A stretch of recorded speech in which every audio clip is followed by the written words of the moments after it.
Olá, pessoas. Eu sou a Kênia e estou aqui com o... Bertaldo, tudo bem, gente? E vamos começar mais um Ânima Podcast, o podcast mais católico desse Brasil. E antes de apresentarmos aqui o nosso convidado, no nosso bate-papo de hoje, lembrar vocês da loja Ânima, lojaanimaoficial.com.br. Todos os nossos terços, no período da Quaresma, tem terços belíssimos, estão com 20% de desconto. Então, entrem lá, tem o nosso livro, esse é de presente para o convidado, mas temos os nossos livros e vários livros que nós temos lá. Tem a capelinha com oração de proteção à Nossa Senhora, tem escapulário, tem o escapulário de conversão que Nossa Senhora pediu, que é o verde, feito pelas freirinhas. A gente compra das freirinhas, imagina, elas fazem rezando, uma graça. Tem o escapulário tradicional, tem o escapulário semi-joia, tem as semi-joias de Nossa Senhora, enfim, tem tanta coisa linda. Então entre na loja animaoficial.com.br. E o nosso convidado de hoje, Bertaldo? Nosso convidado de hoje é muito especial. Ele é reitor de um santuário. Ele é pároco da paróquia Nossa Senhora dos Remédios, portanto, do santuário Nossa Senhora dos Remédios. É no mesmo lugar? É. Mesmo lugar? Santuário Nossa Senhora dos Remédios. Ah, pronto, na cidade de Ladário. Ladário, isso, no Mato Grosso do Sul. Isso que é importante dizer. É no Mato Grosso do Sul. Isso. Não é? E Ele é chanceler também da Diocese de Santa Cruz de Corumbá. É pregador, é missionário. É também um especialista sobre o beato Carlos Acutis. Isso, pedagogo também. Pedagogo também. E é muita coisa. É escritor também. Aí, gente, Meu tá Deus do lançando céu, o livro, homem é olha muita que coisa. E além de tudo é padre. Pois é. O mais tudo importante. isso é padre, né? O mais importante é pai. Então, Padre Fábio Vieira, muito bem-vindo. Muito obrigado, que bom estar aqui com vocês. Poder fazer esse momento de partilha sobre a santidade do Carlos é sempre um momento enriquecedor. Até porque estamos num ambiente onde Nossa Senhora de Fátima é a mãe e era a devoção primeira do Carlos, era Fátima. Né? Então, olha, a devoção primeira dele. Falando em Fátima, temos o livro de Nossa aqui sobre Nossa Senhora de Fátima, esse é de presente para o senhor. Muito obrigado, coisa boa. Isso aí, contando tudo Tá da bom. mensagem. Padre, assim, o santuário e a paróquia são no mesmo local? É a mesma igreja? A paróquia é Nossa Senhora dos Remédios, a igreja matriz é o santuário. Entendi, quer dizer, é que eu fico paróquia aqui... e santuário. Então, pois é, eu fico pensando nessa junção canônica, porque são objetivos completamente diferentes e pastorais também, né? Como é que se junta o santuário na paróquia no mesmo lugar? Pois é, justamente ela recebe o título de santuário porque ela contempla aquilo que um santuário deve abraçar, né? Peregrinação, confissões, né? Então a igreja matriz, como é a única de Ladário, da cidade de Ladário, e o ladarense é muito raiz, quem vai para fora, na festa Nossa Senhora dos Remédios volta todo mundo, porque há uma memória afetiva muito ligada a Nossa Senhora, né? Portanto, diante disso, e também é uma festa tombada pelo patrimônio histórico do Estado, é considerada a maior festa de devoção a Nossa Senhora do Mato Grosso do Sul, Nossa Senhora dos Remédios. De que ano que é a paróquia? Nossa Senhora dos Remédios, nós vamos para 136 anos. 136 anos. Ela tem ela tem uma ligação muito forte com a Marinha, porque foram os marinheiros, um marinheiro que trouxe a imagem de Nossa Senhora dos Remédios da Espanha, né, de navio, porque lá nós temos a Marinha, né? O 6º Distrito Naval do Brasil é lá em Ladário, né? Há uma ligação muito forte de Ladário com o Rio de Janeiro. Ah, é? Muito, muito. Nos conte então qual é a ligação. Primeiro, pela própria estrutura da Marinha, vai muito carioca para Corumbá e Ladário, né? Até o jeito de ser, a pronúncia, o sotaque é carioca em Corumbá. Você se sente um pouquinho no Rio. Tem até um Cristo Redentor no morro mais alto de Corumbá, né? Então, essa migração, né, esse intercâmbio do Rio de Janeiro com Corumbá por conta da Marinha. São o quê? São 9.000 pessoas que tem ali no Distrito Naval, né? Então, é um distrito. A Marinha é de suma importância para aquela região por conta do Rio Paraguai. Sim. E é como se o almirante fosse o prefeito. Inclusive, ontem fui conhecer aqui tudo, fui muito bem recebido aqui na Marinha, no Rio de Janeiro, porque o almirante que estava em Ladário agora é o almirante aqui no Rio de Janeiro. Na Escola Naval? Tem o navio no Distrito Naval mesmo, isso, né? ali assim que termina a ponte, né? Até à direita. Isso. Eu estive lá. Então fui a Paulo Ferreira, muito gente boa, né? Porque a Marinha, então, ela é fundamental por conta da história do rio ali, Do né? rio, sim, porque um dos lugares de desembarque, o porto, um dos mais antigos, até mesmo antes de chegar no rio, era lá, Corumbá. Era a entrada do Brasil, pro Brasil, era ali. É tanto que nós temos ali árabes, nós temos ali em Corumbá, já passaram várias culturas ali, porque ali era o porto de Corumbá. E deve ter também todo o escoamento, ou muito escoamento do agronegócio. Hoje, o mais do minério. Do minério. Do minério de ferro. É região de minério também, né? Do agro, hoje tem os aviões, as transportadoras, tem o terrestre, né? Mas no passado, eu acho que o agro veio bem depois. Bem né? depois. O mais forte ali sempre foi essa entrada aí para o Brasil que se dava ali. E o senhor quis se tornar padre por quê? É interessante essa pergunta. Na verdade, eu quis me tornar padre pelo exemplo de outro padre, porque eu queria ser como ele, né? Mas antes disso, de eu querer ser como ele, antes eu não queria ser padre. Porque não? Eu nunca tinha pensado na minha vida em ser padre. Eu acho que seria a última coisa que eu escolheria dentro de um processo normal. Porque nunca tive exemplo da minha família de religiosidade, de catolicidade. Eu sou o único religioso da família, né? Mas iam à missa quando era pequeno, a mãe levava? Para você ver, né, como as coisas acontecem. Eu fui por si só, não pelo exemplo da minha mãe ou do meu pai, né? Inclusive no meu livro, no primeiro capítulo eu falo, né? Porque minha mãe foi a que mais torceu para não ser padre, né? Então ela chegou a fazer chantagem emocional mesmo, assim. É filho único? Não, sou mais velho. Ah. Mas a síndrome do filho mais velho é muito terrível também. A gente sofre muito o filho mais velho. Porque é cobaia do pai, cobaia da mãe, de tudo. Aquela coisa da insegurança, parece que tudo é a gente que tem. O meu irmão mais novo não passou um pouquinho daquilo que eu passei. São quantos irmãos? Somos 4, 2 homens e 2 mulheres. Mas no mais velho... Acho que talvez toda a expectativa no primeiro filho, né? É muita coisa ali jogada em cima do primeiro filho. E aí acaba... Isso, tá só ajeitando aí o seu microfone, isso. Acaba que o primeiro filho talvez, né? É o primeiro filho, que toca tudo aquilo em volta dele. Talvez seja por isso. Mas a cobrança é maior também. Eu apanhei mais do que os outros. Tem que ser exemplo para os outros. Tudo. Aí você acaba assumindo, né? Aí quando eu decidi ser padre, não quero que você seja padre, né? Aquela coisa meio de posse da mãe também, né? Mãe tem muito isso. E hoje não. Hoje somos amicíssimos nesse quesito, né? Mas minha mãe, que ela pôde atrapalhar... Mas por causa do exemplo desse padre, o senhor entrou para o seminário? Foi. Na verdade, olha que coisa interessante. Perto da minha casa, iam fazer uma comunidade católica da paróquia. Aí compraram um terreno e na noite chamaram o padre. E eu tinha começado a fazer catequese. Aí a catequista falou, olha, vocês têm que estar lá, nós vamos receber o padre. Eu lembro como se fosse hoje. Aí fizeram no terreno, colocaram uma mesa, um lampião, porque não tinha energia elétrica. E o padre queria conhecer o terreno. Inclusive a igreja se tornou Santa Terezinha. Aí fomos as catequistas saíram chamando as pessoas na comunidade para acolher o padre, que a gente pretendia construir uma igreja ali. Eu fui também, só que eu fiquei bem longe. De onde o padre estava, ele me avistou e falou, ei, jovem, vem aqui. Saí correndo, não quero conversa com esse padre não. Ó, como falo jovens, vazei. Corri, desapareci. Na semana seguinte, estava em casa, batem na porta. Quem era? O padre.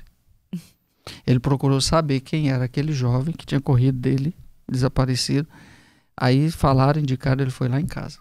Eu apareci, eu assustei quando vi o padre lá.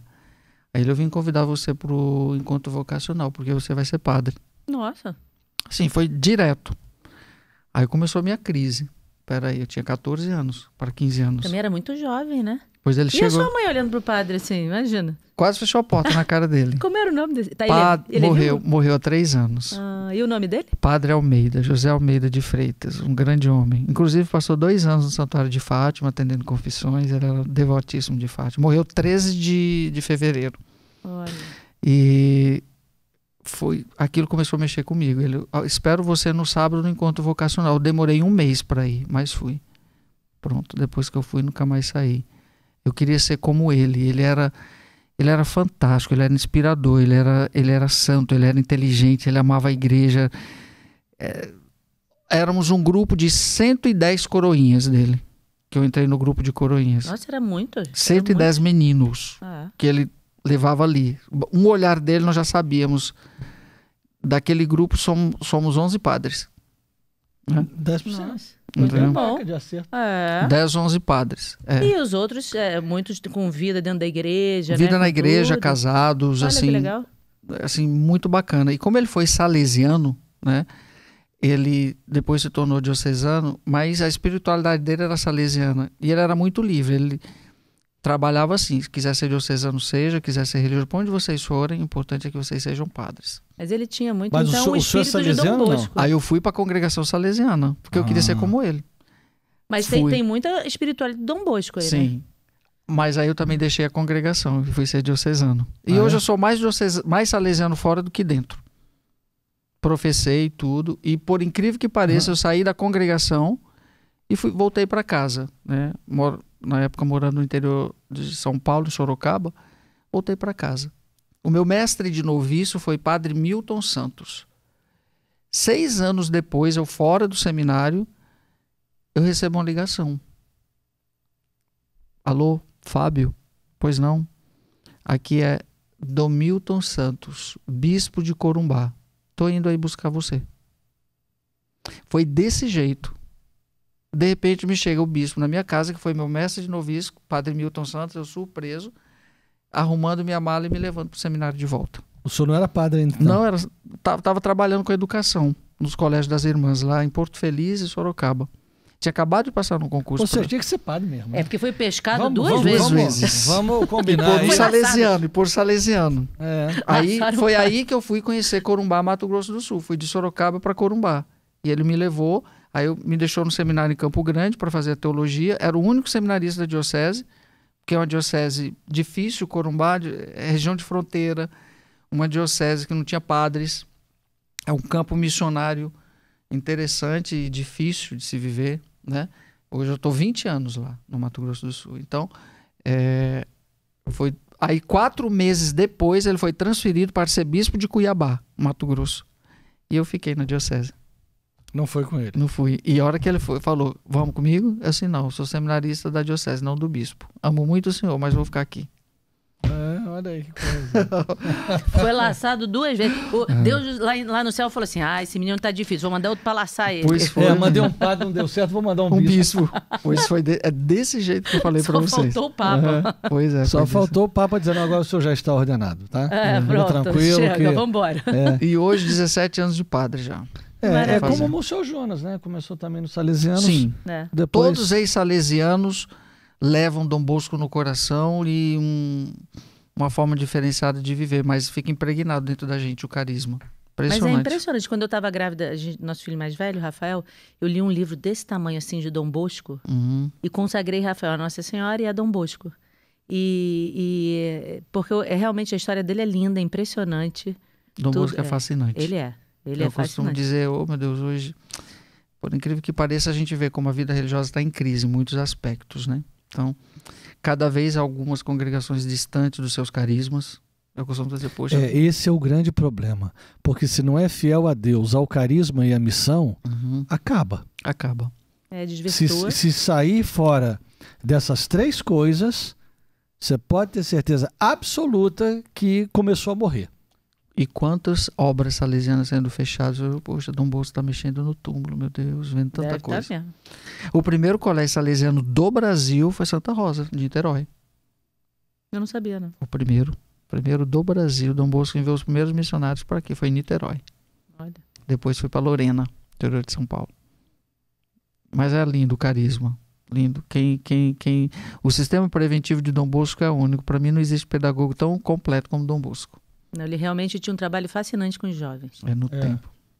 O Domingo Sávio também, né? Domingo Sávio era do oratório. Era Do um dos oratório. meninos do oratório. Uhum. E que virou santo, né? Sim. É isso Mas mesmo. santo gera Agora- santo. Sim, com Né? certeza. Esse é o caminho. Mas se distanciar do carisma é a primeira pá de cal. É. Não se pode fazer isso. Então, você vê, a gente está falando de carisma com jovens, de tudo, de Dom Bosco, de São João Bosco, e tem todo um trabalho do senhor com o beato Carlos Acutis, um Pois é, jovem. Olha foi que outro bonito. E como é grande- que começou isso? Pois é, outra coisa, por isso que eu até coloquei o título do meu livro Foi Carlo. Foi o Carlo que aprontou comigo. Eu conheci a mãe do Carlo em 2012 para 2013. Já fazem uns 11 anos que eu conheço a família Acutis e sempre ia todos os anos e ficava lá na casa dele, né? Dona Antônia... Na casa? Sim, eu morei 1 ano com a família. Por dia a um dia. ano com eles? Sim. Gente, olha isso, que maravilha. O meu livro é um relato de como foi a minha vivência nesse 1 ano. Eu Interessante. participei de todo o processo de beatificação, eu fui portador do processo, participei das audiências na Congregação pela Causa dos Santos. Ontem mesmo eu acordei com Dona Antônia me ligando, que a gente fala quase todo dia, a mãe do Carlo. A gente está sempre interagindo com as novidades. Mas foi algo assim muito interessante, porque quando eu conheci Dona Antônia em 2012, eu passei... Primeiro eu conheci a família do Carlo para depois conhecê-lo, né? Porque ele estava sepultado ali naquele cemitério em Assis e ninguém nem sabia que existia um garoto que estava ao caminho dos altares ali sepultado. E quando ela colheu aquele... Ele faleceu, eu não conheço muito a história dele. Eu já vi muita foto dele, mas conheço muito pouco. E penso que, como eu, muita gente também.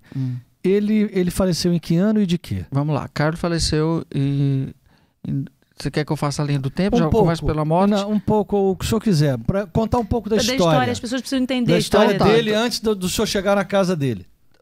Interessante. Eu queria começar assim, contextualizando. Como que eu entrei para Então, depois... pode ser. Então, eu entrei na vida do Carlo pela mãe dele. Pela né? mãe. Estava indo para a Itália, tinha um encartezinho que eu tinha encontrado que tinha atrás um telefone. Ele era servo de Deus, o processo tinha recém-aberto em Milão. Aí eu liguei, né? Quem atendeu? Dona Antônia, a mãe dele. Ela que cuidava disso. Dá licença, é como a Nazaré, mãe do Guido Schaffer, que ela também montou a associação e ela estava cuidando exatamente da mesma As mães forma. protagonizando tudo isso. Aí eu liguei, tô indo para Assis, eu queria saber mais do Carlo. Não. Quando eu cheguei na estação de Assis, eu e um outro padre amigo, quem que estava lá? Dona Antônia, nos pegou e levou para casa. Não, vocês vão ficar comigo. A alegria de ter padre na minha casa é uma felicidade imensa. Vamos rezar a missa? Vamos. Pronto, começou a nascer uma grande amizade. Né? Mal sabíamos que naquele mesmo ano, o milagre que levou Carlo à beatificação aconteceria em Campo Grande, no Mato Grosso do Sul. Né? Sério? Sim. Olha. Por isso que eu fui delegado pelo arcebispo para ser o portador do milagre junto à congregação. Né?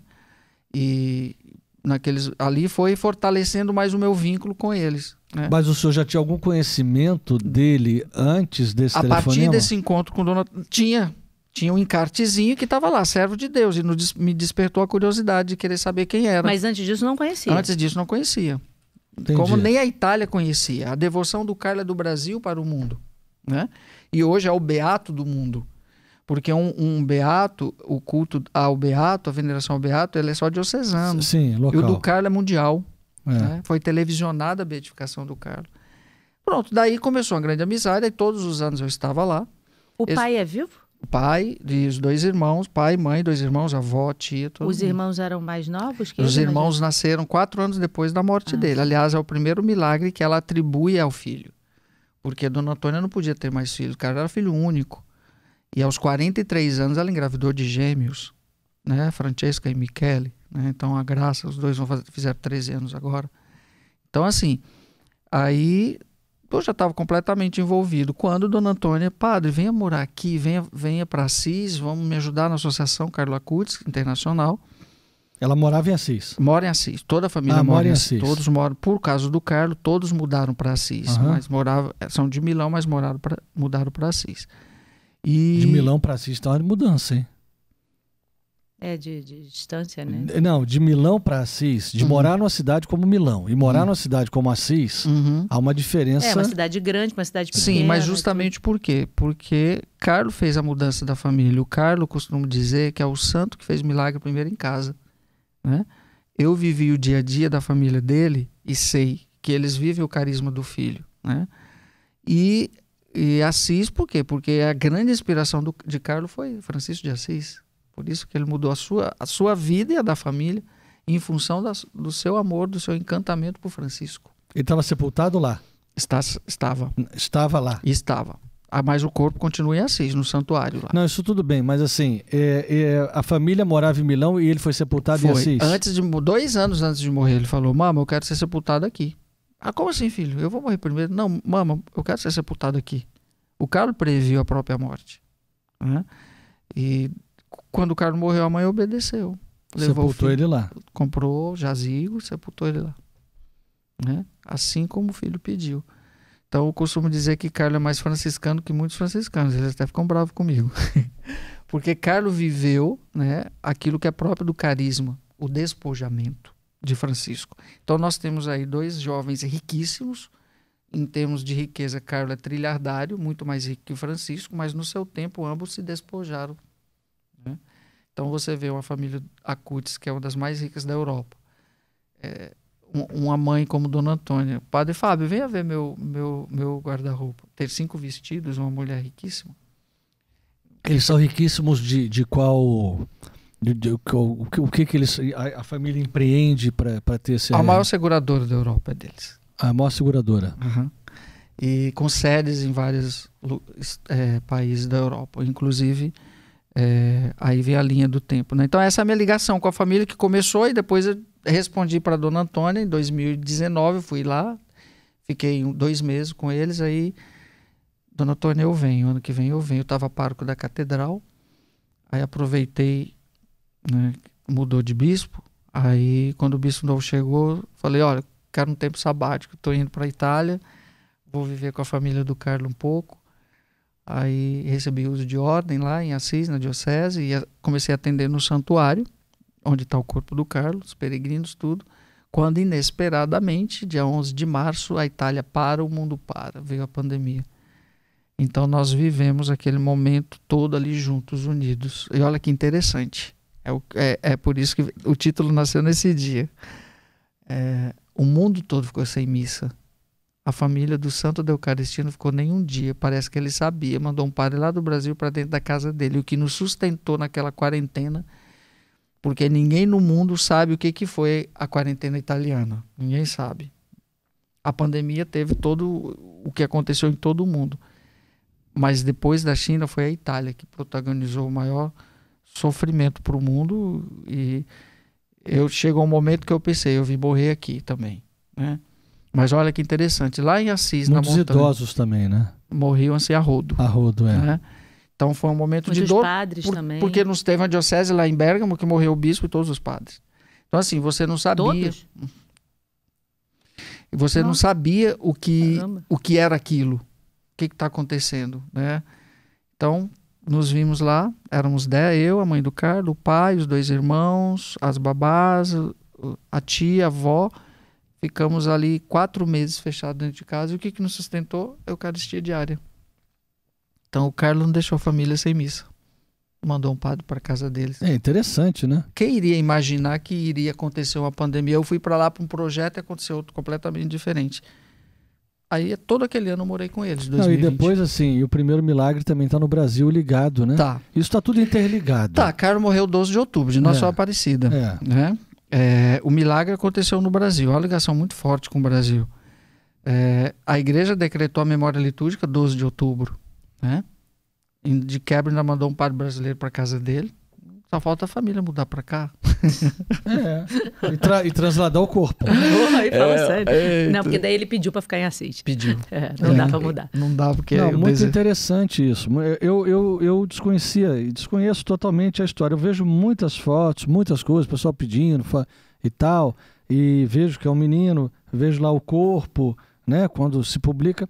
Mas eu nunca soube... Eu não sei nem do que ele morreu. Eu não sei. Vamos lá. Então o Carlo morreu no dia... O Carlo morreu no dia 12 de outubro de 2006 de uma leucemia fulminante. Internou na terça-feira, de quinta para sexta morreu. 3 dias? 3 dias. Nossa, rápido. Algo muito rápido. Mas mesmo naqueles 3 dias ali, Carlo foi um grande sinal, um grande exemplo. Mas vamos voltar à linha do tempo. O Carlo nasceu em Londres, na verdade. Né? Os pais recém-casados, Dona Antônia é de Roma mesmo, o pai é de Turim. Recém-casados, ele foi cuidar de uma das sedes da empresa, a de Londres, né? Isso em 1990. E Carlo nasceu em 91, um ano depois do casamento. Ela engravidou e Carlo nasceu no dia 3 de maio de 91, lá em Londres. Mas antes dos 2 anos, eles retornam para Milão. Né? E ali começa a vida do Carlo. Ele começa a estudar na escola das Irmãs Marcelinas, onde ele começa a já ter ali uma base de fé. A família é católica, porém não praticante, como nós entendemos, né? Então você vê uma família que frequentava a corte britânica, uma família que estava sempre em jantares, em coisas assim do mundo social agitado de empreendedores, essas coisas.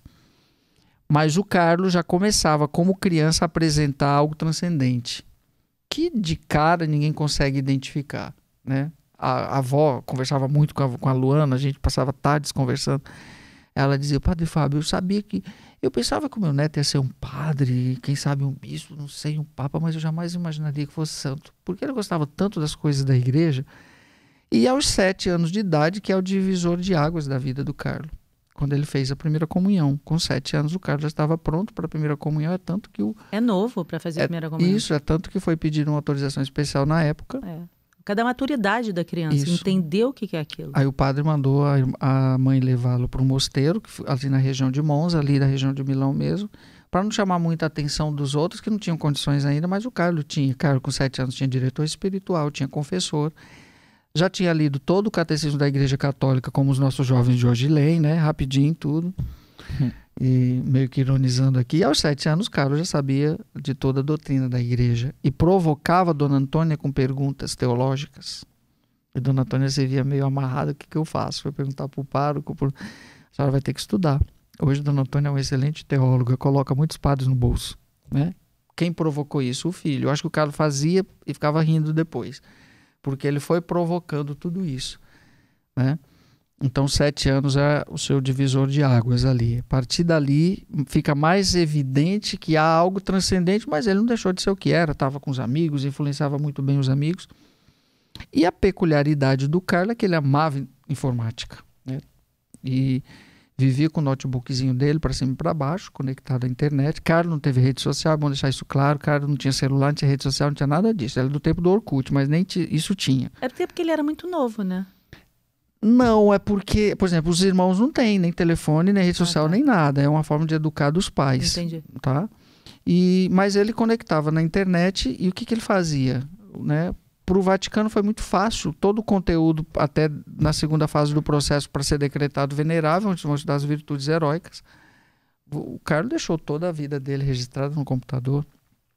Basta ver o conteúdo de pesquisa que ele fez sobre os milagres eucarísticos, quase 200 milagres eucarísticos. O Carlo encontrou no mundo, até no Egito teve milagre eucarístico. Eu nem como padre nunca soube disso, só conhecia o de Lanciano e olhe lá, né? Ou seja, o amor do Carlo era tão grande pela Eucaristia, porque eu acho que através da pesquisa dos milagres ele queria dizer para as pessoas, ou despertar nas pessoas também esse amor pela Eucaristia, né, que ele tinha, né? Como ele mesmo disse, a Eucaristia é a minha autoestrada per il cielo, né? É a minha via mais rápida para chegar no céu, né? E deixou também a pesquisa dos milagres, dos títulos de Nossa Senhora à Mostra Mariana. E tudo isso estava no computador dele em forma de site que ele criou, né? Que só foi descoberto depois. Os seus grandes amores. Nossa Senhora, como ele disse, a única mulher da minha vida. E Fátima era a devoção do Carlo primordial. Tantas vezes foi a Fátima, Carlo, pela mensagem profunda, né? É tanto que ele elegeu como seus melhores amigos pastorinhos de Fátima. E tem um dos episódios muito bonitos, quando Lúcia, uma das aparições, né? A Lúcia pergunta para Nossa Senhora se Francisco e Jacinta vão para o céu.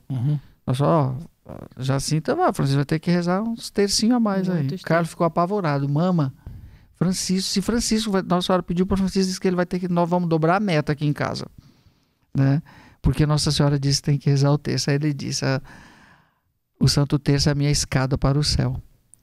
Se eu não chegar pela Eucaristia, eu chego pelo terço. E isso ele foi influenciando a própria família, né? Então ele deixou esse legado, tanto é que Carlo hoje é candidato a patrono da internet, né? E com a canonização nós saberemos se realmente ele vai ser, porque é quando canonizado que a igreja decreta do que ele vai ser patrono. Mas está no topo do candidato a patrono da internet, que ainda não tem. Teve um milagre por enquanto. Sim, que são 2 para ser santo, para a beatificação e para a canonização. Falta só o da canonização agora. E qual foi o milagre que O Mateus, fez ser beato? O Mateus, um menininho lá de Campo Grande, ele, desde de pequenininho, tinha um problema congênito no pâncreas. E ele tinha refluxo 24 horas. Então, tudo que comia, por conta dessa disfunção, desse problema congênito, o pâncreas dele parecia um Y, tinha uma bifurcação. E estava assim, não tinha muita perspectiva de vida, estava assim, esquelético o menininho, né? Aí no dia 12 de outubro, o padre lá, com a relíquia do Carlo, fez uma missa no dia 12 de Nossa Senhora Aparecida, dia da morte do Carlo, e iria dar uma bênção com a relíquia do Carlo. E o avô levou o filho, o neto. E foi, participou da missa e depois pediu para o padre abençoar, pedir a intercessão do Carlo pelo neto. 2 semanas depois, o Mateus não tinha mais nada, né? Aí foi narrado isso, vai para a postulação e começou a investigação. Então foram 7 anos de investigação para constatar realmente. Com os exames, né? Tudo, né? Então eu lembro a primeira vez da audiência que eu participei, pediram para voltar, pediram para ouvir outra junta médica, que não foi a que viu, mais 10 testemunhas, até a junta médica do Vaticano é a última palavra, depois do recolhimento de tudo aqui, né? Das oitivas todas feitas aqui. Hoje o Mateus come até pedra, né? E o mais incrível ainda que a ciência se curvou foi a bifurcação ter desaparecido.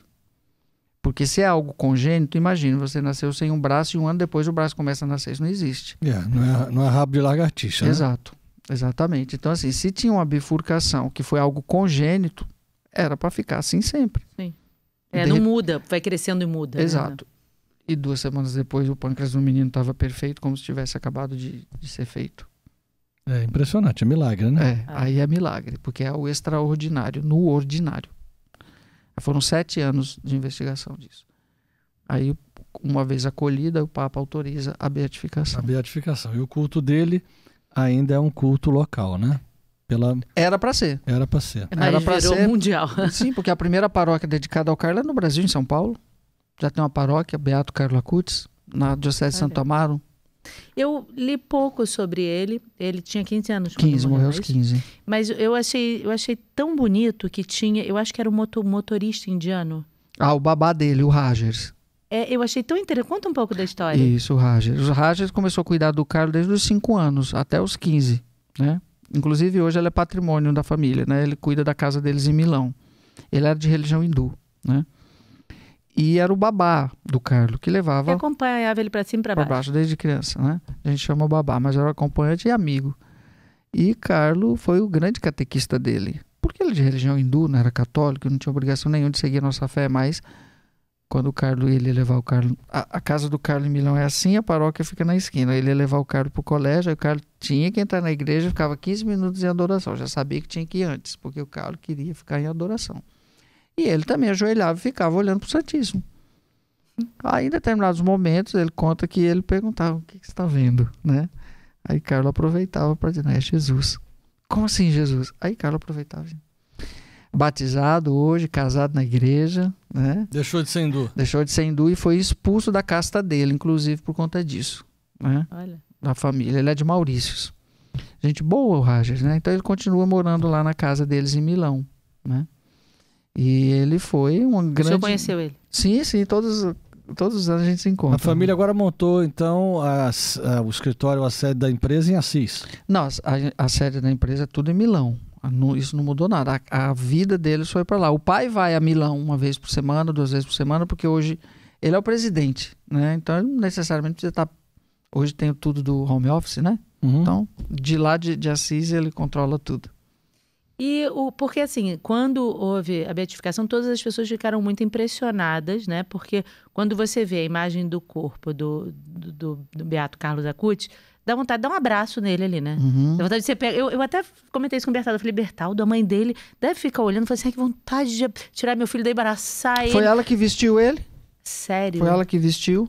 Caramba. Ela... Na exumação, ela estava junto, vibrou. Ela sabia, ela falou: e eu sabia que meu filho estava intacto, né? Gente. Na exumação. Mas ele estava todo, mesmo ou fizeram alguma... Todo, eu vi, eu estava. Então, porque estão dizendo que aquilo que a gente vê ali é uma sim, a máscara de silicone. É, a de máscara silicone. de silicone. Sim, sim. Sim, como mas tem o Padre Pio, isso é um procedimento. Porque dá uma ressecada, não tem como, Não, né? Dá o uma cadáver mudada. do Carlos estava todo ressecado. Gente, são 13 anos depois aí. da morte, né? Lógico, mas aí é que as pessoas, elas vamos explicar, né? As pessoas tem uma diferença entre incorrupto e intacto. Veja bem, não existe corpo de santo nenhum incorrupto. As pessoas usam essa expressão de forma errada. Ah, Santa Rita está incorrupta. Não, não está. Incorrupto só Jesus. Incorrupto significa vivo. Incorrupto. Agora, a incorruptibilidade, ela tem graus. Um dos graus para o incorrupto é o intacto. E o que significa intacto? Todo inteiro, não houve decomposição. Ou seja, o do Carlos estava intacto, não incorrupto, não estava vivo. Todo inteirinho, perfeitinho, unhas. Eu olhei assim, olhava, meu Deus. Mas a mão assim, tudo perfeito. Aí, depois de exumado, ficou dois meses fazendo todo um tratamento agora de mumificação completa, para que não decomponha mais mesmo. Porque, veja bem, uma coisa ela tá lá embaixo, tudo bonitinho. A partir do momento que tem contato com o oxigênio novamente, isso. Aí porque 13 anos já era para ter dissolvido Não, tudo, já só era ter pra não osso ter ali. nada resiste ao tempo, Só né, osso, filho? exatamente. Então, Era para ter osso e nada tava mais. perfeitinho. Lógico, não ia expor um cadáver. Embora eu, assim, poxa, até cadáver o Carlos é bonito. Que coisa, né? Mas ele era aí, bonito, né? O Carlos era belo, belíssimo. Era belo Quando mesmo. passava, não tinha como quem não chamasse a Ele atenção. era bonito, era um menino bonito. Dizia a avó. Ah. Carlos, quando a gente ia no restaurante, no lugar, os pescoços todos se voltavam para ver meu neto, porque era belo. Então, aí foi feito todo esse procedimento e nas partes que ficaram expostas, colocou-se uma luva de silicone, né, bem medido, foi tudo 3D, tudo bonitinho para encaixar certinho no rosto dele, para não ficar aquela aparência cadavérica como a de Santa Rita, que nunca foi usado nada, mas é fruto de um outro tempo. Hoje a igreja pede que nos procedimentos melhore a aparência, como do Padre Pio, também a máscara de silicone, entendeu? Então foi esse o procedimento natural que se porque pede. já é um negócio assim, digamos, bem quase único, né? Acontecer isso, não é toda hora que se vê isso, né? Se exumam quantas pessoas por dia Exato. 1 e 1 milhão, né? No sentido de santo. Ainda tem um detalhe, quando abriu, os órgãos internos estavam todos intactos. Tanto é que na cerimônia de beatificação, que tem que entrar a relíquia, os pais entraram com o coração. Nossa. Mas tirou o coração todo? Sim, todos os órgãos internos foram tirados para fazer pequenas relíquias. O coração que ficou todo inteirinho. Relíquia de primeiro grau. De primeiro grau, sim. O senhor tem relíquia? Tem. Mas tem o armário todo. Eu tenho Nós vamos algumas de coisas. primeiro Eu grau. tenho algumas coisas que ninguém tem, camiseta. Ele tem. Aí o coração tá na O senhor não catedral. trouxe nenhuma relíquia? Vou abençoar o povo hoje na missa, vou celebrar hoje aqui. Olha. Trouxe a relíquia de primeiro grau, um maravilha. fragmentinho do corpo. Podia mostrar aqui para as pessoas verem. Posso. E no final do programa dar uma Podia benção ter para as benção. pessoas. Mandado uma relíquia ao santuário para ter um santuário. Uma relíquia. Quem tiver na missa hoje verá. Não, para permanecer. Então, não sei, de repente tem alguma coisa, tem não alguma, sei. né? Então, Não, e eu achei sabe muito que- legal como que, já que foi a mãe que vestiu, né? Botou como ele era, botou Sim, tênis, meu filho é calça assim, jeans. Claro, vai botar um terno no menino? Não, às vezes podia botar uma roupinha social. Não, É. ele usava Não, embora tênis. terninho usava na escola, principalmente. Mas negócio- dá a aparência de um Mas menino, o que não né? poderia ter colocado era uma batina, Sim. uma túnica, porque Carlos não era padre, não era Sim. coroinha, era ministro da Mas se Eucaristia. ele fosse, se ele for, né, eleito o patrono da internet, podia botar ali um símbolo qualquer do que se evangeliza pela internet. Já né? tem uma imagem dele que fizeram, que tem um notebook. né? Tem um notebook. iPhone, sei lá, Como ele usou o notebook, então foi algo mais... mais marcante, né? Aham. Que O interessante isso, muito interessante. E agora é engraçado que ele me faz lembrar em muitos aspectos os pastorinhos. Tanto que eram seus amigos. Porque assim, a Jacinta, o rosto estava incorrupto, ou intacto, o rosto, né? O Francisco ficava horas diante do Santíssimo. Uhum. Então assim, Francisco era um apaixonado pelo Santíssimo, ou seja, por consolar Jesus. Então tem muitas características muito parecidas. do Carlos com os pastorinhos. Não, e a mensagem de Fátima que nos chama a conversão era muito tocante para o Carlos, né? Tanto é que ele dizia claramente, a minha meta é o infinito. O Carlos não queria ir pro purgatório, ele queria ir direto para o céu, né? Então, tudo que ele fazia era pensando nisso. A minha meta é o infinito. Eu não quero ir para o purgatório. O inferno nem pensar, eu quero ir direto para o céu. Ele tinha uma maturidade espiritual muito grande. Essa maturidade ela é dada, como foi aos pastorinhos, pela luz que Nossa Senhora metia no peito deles. Porque ele era muito novo. Algo sobrenatural. Ele era muito novo para ter tudo isso. Quantas vezes conversando ali, assim, Dona Antônia, o Carlos tinha ciência infusa. Carlos tinha ciência infusa. É exatamente isso. Então, assim, um menino que aprendeu a falar grego, latim e hebraico sem nunca ter ido à escola para estudar isso. Né? Mas por quê? Porque ele queria entender melhor a Sagrada Escritura. O quarto dele permanece como era? O quarto do Carlos em Milão, não. Né? O lá de Assis, né? Eu que bagunçava, que eu dormia na cama dele, deitava. Dormia na cama dele? Fazia live de lá. Não, gente, para com isso. Não acredito. Eu comecei a fazer live de lá na pandemia. Mas como que dormia na cama do... Foi, o meu quarto era do lado do quarto do Carlos, né? Olha isso. E eu ficava lá. O tempo todo. Aí eu também ia deitar muito naquela cama. Ai, deixa eu deitar nessa cama. Aí agora está sendo feito o Memorial Carlo Acutis, né? A Associação Carlo Acutis está fazendo... Ela comprou uma chácara, eles compraram uma chácara no Monte Subásio mesmo, subindo mais um pouco. É um lugar paradisíaco, vai ser uma casa de retiro enorme. E lá vai ser levado todas as coisas do Carlo para lá, para essa casa. Aí vão fazer a réplica do quarto com as coisas dele, né? Certamente. Com a biblioteca, mas a bibliotequinha dele está lá em Milão. Tá lá em Milão, tinha um baú de coisas lá que o Rajas guardou, até ele mandou tirar algumas coisas, eu trouxe para mim. E... Olha isso, gente, o padre é muito metido. Eu trouxe umas coisas do Beato Carlos Acutis, estou cheio das coisas do Carlos. Tenho camiseta, tenho não sei o quê. Ai, que maravilha, gente. Tem o capacete dele de bicicleta, de ciclismo. Tem capacete? Tem, de ciclismo dele. Mas o senhor não quis ficar lá, não? Tratando disso? Veja bem, olha como são as coisas de Deus. Você me fez uma pergunta interessante. Parece que... Aí quando eu cheguei lá, em Assis, que passou pandemia, que tudo, Dona Antônia começou com uma história na minha cabeça de que eu tinha que falar para os jovens. Padre Fábio, você tem que falar para os jovens. Você tem que... Eu disse, não, Dona Antônia, deixa eu quietinho aqui nos bastidores, é melhor ajudar vocês aqui. Hoje eu entendo que aquele ano foi um noviciado para mim, ter vivido ali com eles o dia a dia, porque depois que eu voltei para o Brasil... Minha vida mudou completamente, não parei mais, né? Não parei mais. Na missão. Na missão, né? Então, assim, quando eu cheguei aqui, já tinha agendas, né? Então, só mês que vem tem Estados Unidos, 15 dias, né? Para você ter ideia. Só precisava ter internado lá. Pois é. Para poder entender na fonte o carisma, né? Às vezes eu me pergunto assim, mas por que eu? Tanto padre no mundo, né? Pois é, padre. Mas aí essa resposta não vai ter, porque eu posso fazer a mesma pergunta aqui do Bertaldo e da Quênia. Por que nós vamos construir um santuário? Pois é, meu querido. Eu fico pensando assim, às vezes, e a Dona Antônia insiste tanto, assim, ela é uma mãe para mim, né? Então, assim, não sei. Né? Perfeito não sou, né? O santo é o Carlos. Aí foi ele que aprontou isso comigo, então... Até onde Deus me permitir que eu corresponda. Mas acontece que o santo é ele, ninguém tem dúvida disso. Mas ele precisa hoje de um outro santo que fale daquele santo, do que aquele santo viveu. Eu não sou mais o padre de 4 anos atrás, quando estava na casa dele, sem sombra de dúvida. Né? Se eu já amava a Eucaristia, hoje mais ainda. Né? E o Carlos dá um tapa na cara dos sacerdotes. E o Carlos era apaixonado pelos padres. Né? O Carlos não podia ver um padre. Né? Por quê? Porque o padre dá para ele o seu bem maior, a Eucaristia. Ninguém no mundo pode dar, o padre dá. Né? Aí eu entendo hoje porque a Dona Antônia é assim, ela não pode ver um padre, ela leva para casa dela, né? Porque é uma alegria imensa.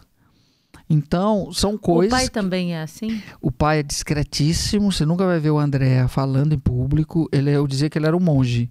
Ele é muito centrado, extremamente racional.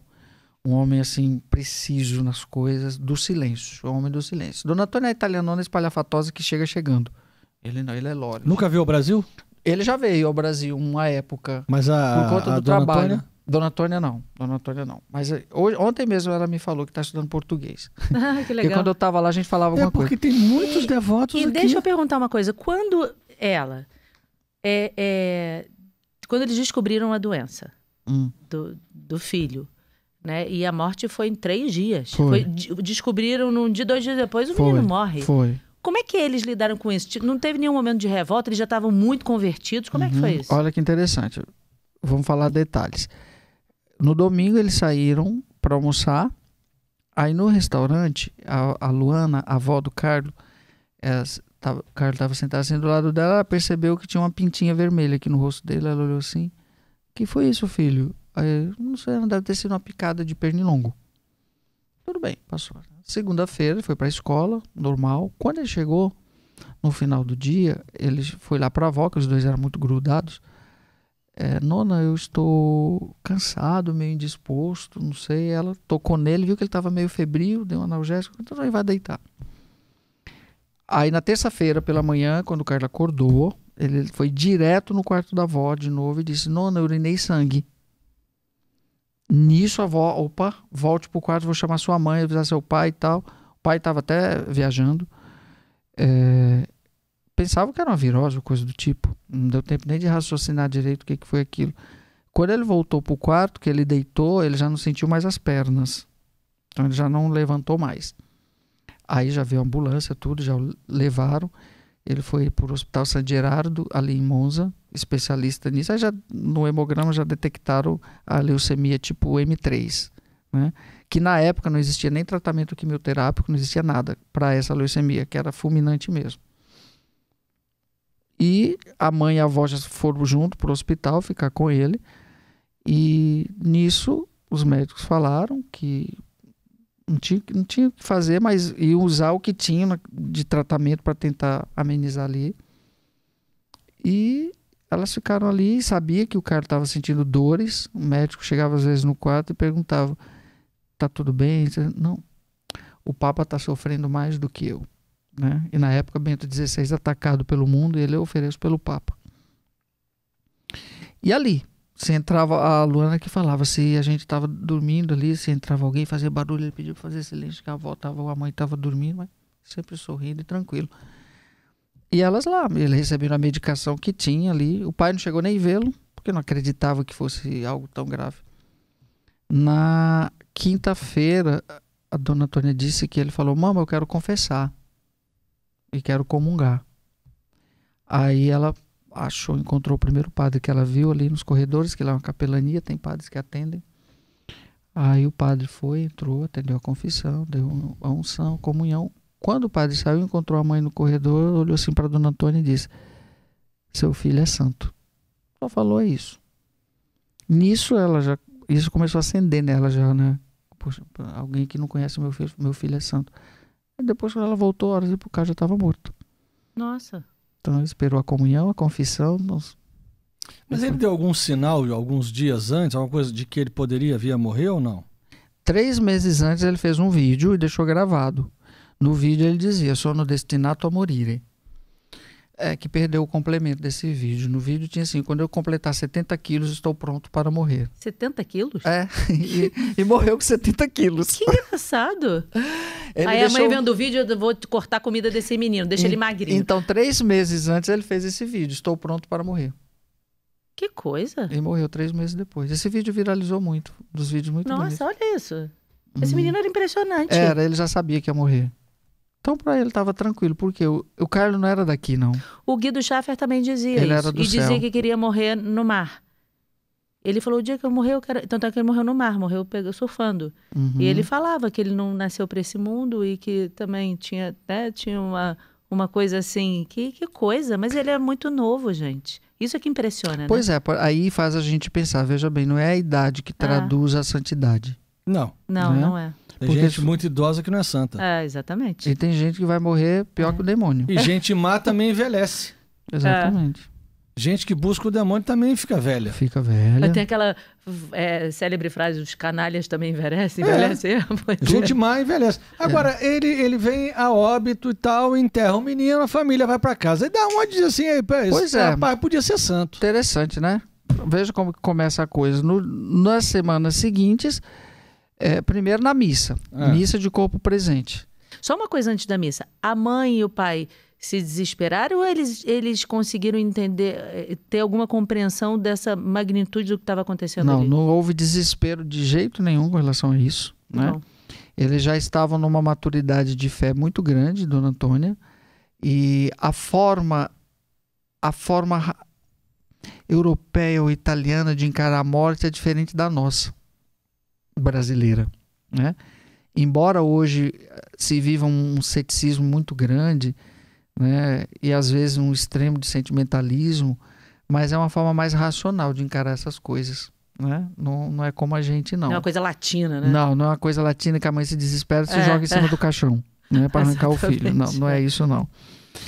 E na missa de corpo presente, a igreja lotada, aquela paróquia lotada, e muitos mendigos, muita gente vindo da periferia de Milão. E a mãe, de onde meu filho conhecia isso? Porque, veja bem, uma família extremamente restrita, que ninguém tem muito acesso, uma família riquíssima, de uma outra classe, e de repente, na missa de corpo presente do Carlos, veio gente das periferias.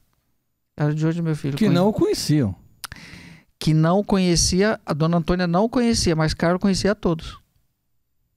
Olha. Todos os dias, o Carlos, antes de ir para a escola, ele falava para as empregadas colocarem 10, 20 lanches na mochila. Ele saía entregando esses lanches. O Raja, ele foi cúmplice de muita coisa, só que nunca falou também. Ele saía, ele juntava a mesada dele, ia na obra social dos franciscanos, levava todo mês o dinheiro.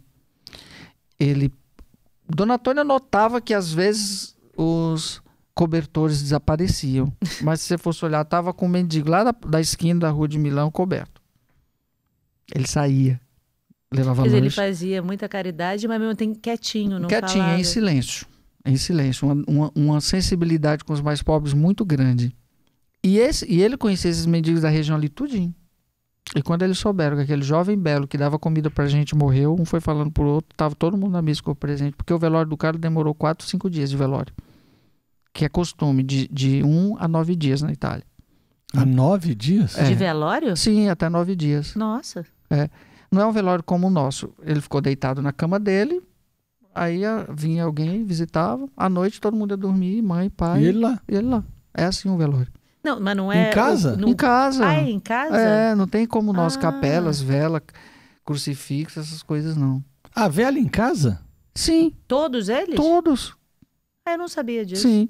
Quando é uma pessoa assim que não quer de 1, 2 dias, mas sempre é em casa, na casa, no seu quarto. Dentro de casa. E aí ficou essa romaria de Sim. gente na casa Aí todo dele. dia vai vê, à noite todo mundo vai dormir normal. E aí, Pra gente é tão estranho, né? Pra nós é. Aí um belo dia diz, imagina. vamos chamar o pessoal então aí do cemitério e tal, que... Já marca, você define, não. Que há 5 dias o senhor traz o caixão. Porque às vezes tinha um amigo lá, Gente, não é sei. muito estranho isso pra gente. Né? Você pensa assim, eu vou dormir, mas meu filho tá morto ali no Tá. outro quarto, mas tá tudo bem, agora eu tô aqui... O pessoal não fica velando, chorando? Não, nada disso. Não, tem essas coisas não. Olha... Tem um momento, lógico, emocional ali, porque eles são muito...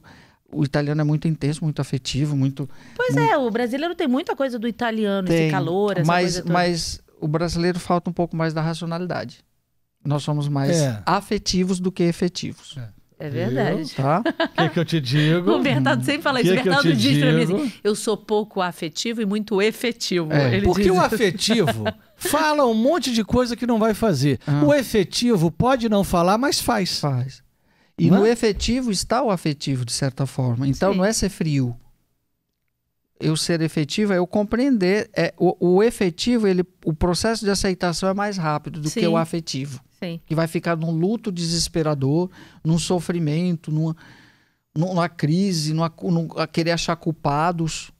O afetivo é isso, é emocional. Eu já pensei várias vezes como... É porque é muito difícil... Você pensou se você é afetivo ou efetivo, Não, né? são uma história, tá regada no povo. Mas como ressignificar a morte para não ficar aquele... Eu tô falando do Brasil mesmo, brasileiro. Você vê às vezes pessoas se jogando no caixão, chorando, e aquele drama, aquela coisa toda.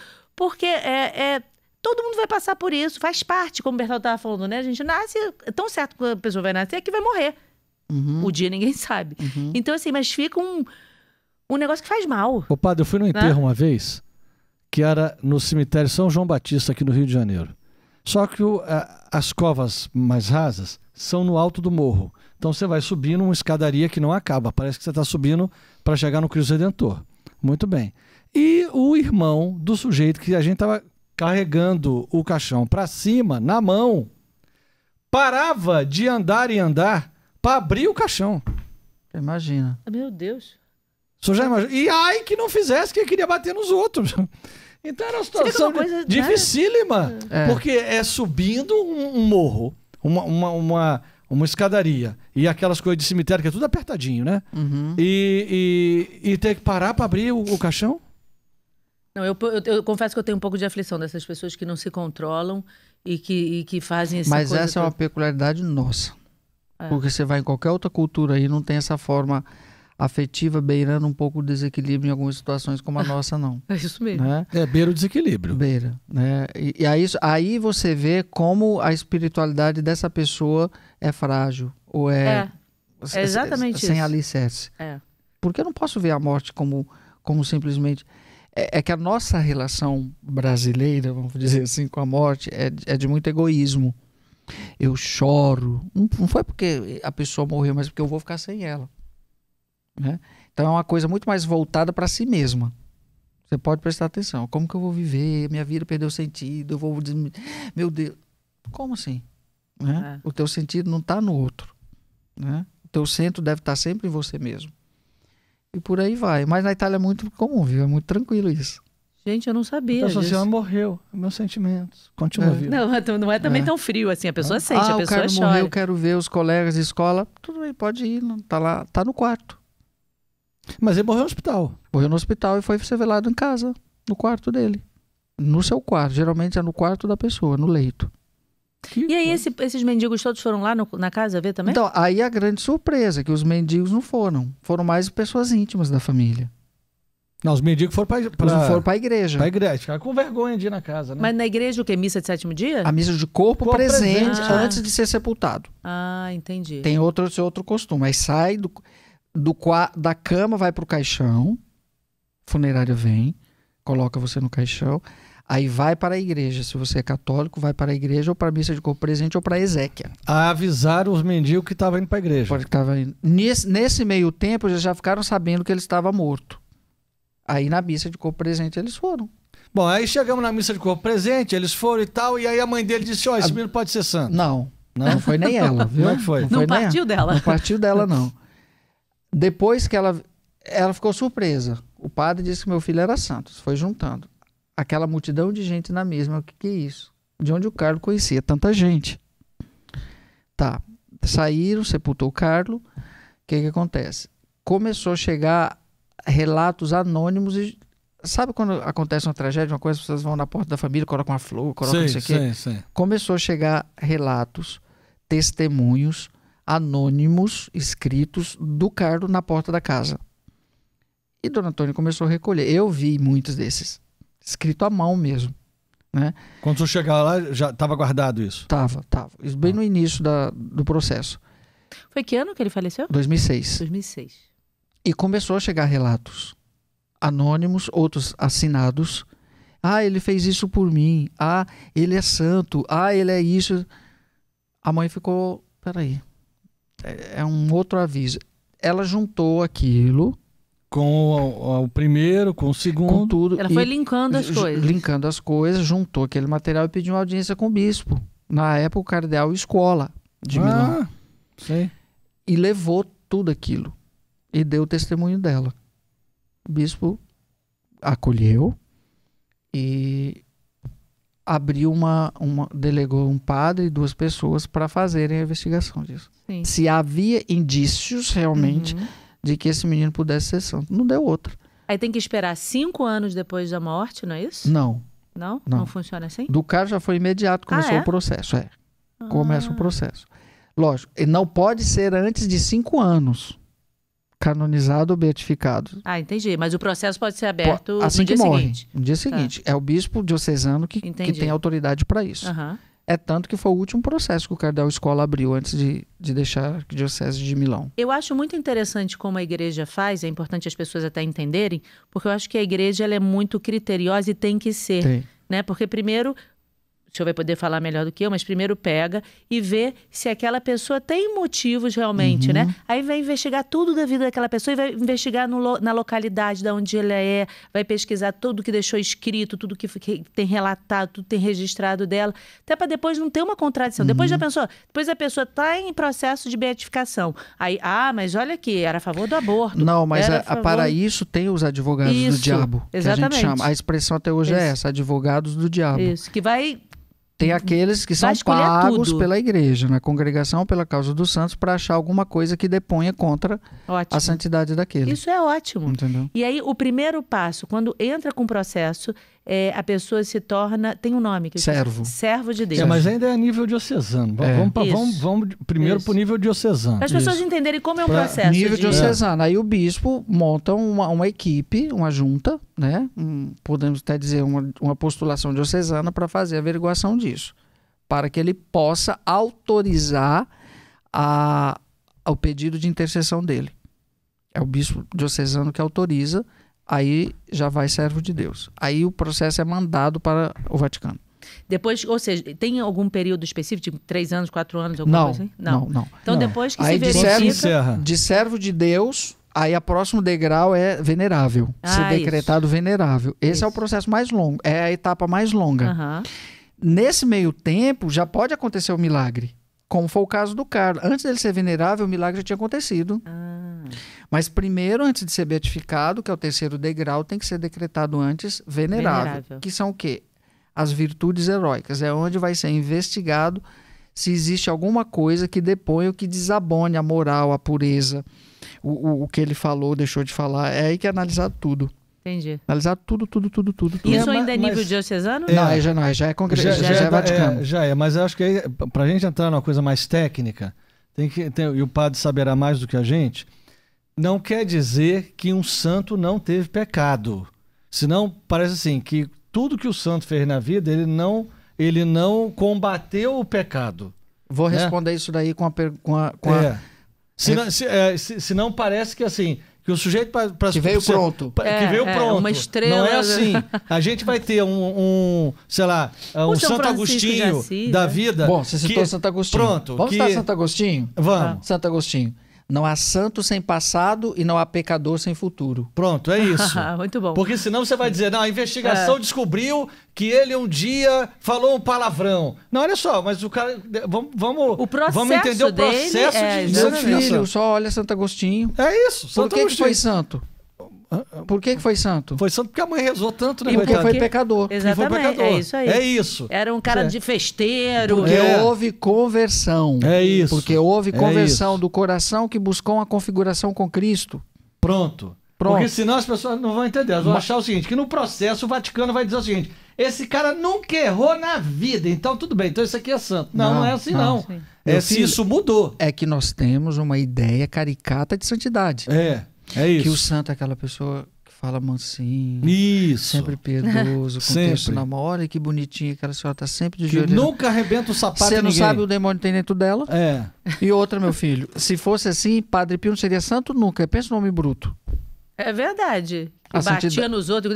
A santidade não consiste no traço da personalidade. Então, mas é isso que o senhor tem que explicar mesmo, porque senão fica uma ideia errada. E outra ideia errada é o seguinte...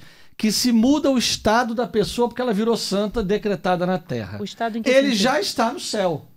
Sim. Morreu, está no céu. E no céu só tem santo. Número 1. Ou seja, todos que estão lá não estão canonizados, mas são santos. Pode ter lá o seu degrauzinho a mais, o seu degrauzinho a menos. A diferença é que aqui na terra nós colocamos os modelos, os exemplos, né? Que não são utópicos, que na humanidade eu posso chegar, como o Carlos chegou, os pastorinhos chegaram Santo Agostinho e tantos outros. Essa dinâmica eu acho que as pessoas não têm. Elas têm essa caricatura. Me incomoda muito quando uma pessoa quer dar um exemplo achando que está falando uma coisa boa e fala assim, não, porque eu não quero ser santa. Como que diz assim, eu não quero que fiquem me venerando. Caricata, é horrível, eu não quero ser santo significa, sabe o que é o sinônimo disso? Eu não quero entrar no céu. Porque no céu só entra santo, então você tá lascado, meu. Então, pois meu você tá lascado. Muda o pensamento. Exatamente. Não é? Eu não quero ser santo. Então, meu amigo. Não, quando eu escuto isso, eu falo, eu quero. Eu quero ser santa. Eu quero tá mal, ser santa. Hein? Tá mal. Tô longe de ser, mas quero assim ser. Mesmo. Tem que colocar as coisas como elas são. Porque senão Claro. Aí o venerável, né? Decretado venerável, depois de esgotado tudo aquilo que poderia existir, que desabonasse, sobretudo no campo moral, né, a vida do Carlo. Então, tudo isso é investigado. Escrito, o que ele falou, o que ele deixou escrito, o que ele testemunhas, criou, tudo. E como muita coisa ele deixou tudo pronto, então não ficou difícil. Né? Tem muitos beatos aí que ainda muitos nos processos são travados porque não tem como investigar, não tem mais fonte, não tem mais testemunha oculares, não tem. E o Carlo tinha tudo. Ainda tinha a internet que ele deixou tudo lá. Hoje eu acho que talvez seja uma coisa, em tese, um pouco mais fácil. Vamos dizer, um santo que nasceu hoje. Uhum. Isso há muito mais coisa, como o senhor está falando, documentada. Né? Quando você pega, por exemplo, quem o Papa Bento XVI ou Bento XV, que ele canonizou, que era ligado aos pastorinhos. Isso levou 800 anos. Mas levou 800 anos porque isso é um processo. Antigamente era santo súbito. Levanta uma plaquinha ali, você era santo na hora que morreu. Agora, há todo um processo necessário. Mas esse processo necessário, a gente tem que entender que tem o defensor, tem o cara que acusa, tem o cara que não sei o quê, tem o sujeito da diocese, tem o levantamento do... Tem custas, porque tem que viajar, tem que ir lá, tem que voltar. Então, às vezes, há uma dificuldade na produção de santos, não é porque os santos não estão no céu, é porque se constituiu um processo necessário, mas que ele não é simples de ser cumprido, não é isso ou não? E quando não é santo, não é mesmo, filho. Ninguém fabrica santo, porque a santidade é um chamado. Sem dúvida. Tá? Que se responde com a própria vida de uma forma pontual, única, carismática e etc. Então, às vezes a gente acha, porque tem dinheiro, como talvez muitas pessoas falaram, mas porque a família do Carlo tem dinheiro. Não adiantaria o dinheiro nenhum do mundo que a família do Carlo tem, se ele não fosse santo realmente. Claro que não. Porque dinheiro não compra isso. Não compra. Né? Então, Santa Catarina, que era milionário, também não se compraria. Francisco de Assis também, que foi milionário e deixou tudo e foi viver no meio dos leprosos. Então, veja bem, não é isso. É o testemunho mesmo. É a configuração que você olha e, poxa, esse menino é do céu. Não tem como negar. É do céu. Todos sentiam. Eu conversei com um amiguinho do Carlo, conviveu com ele desde da pré-escola. E ele foi lá para a beatificação, a gente estava almoçando, eu perguntei, e aí? Ele, eu vim ver o Carlo, mas o que você tem a me dizer do Carlo? Ele, convivi com o Carlo a vida toda, éramos um e carne. Tinha algo diferente nele, mas eu não sabia que era santidade. Por que as pessoas... Hoje ele teria quantos anos? 32.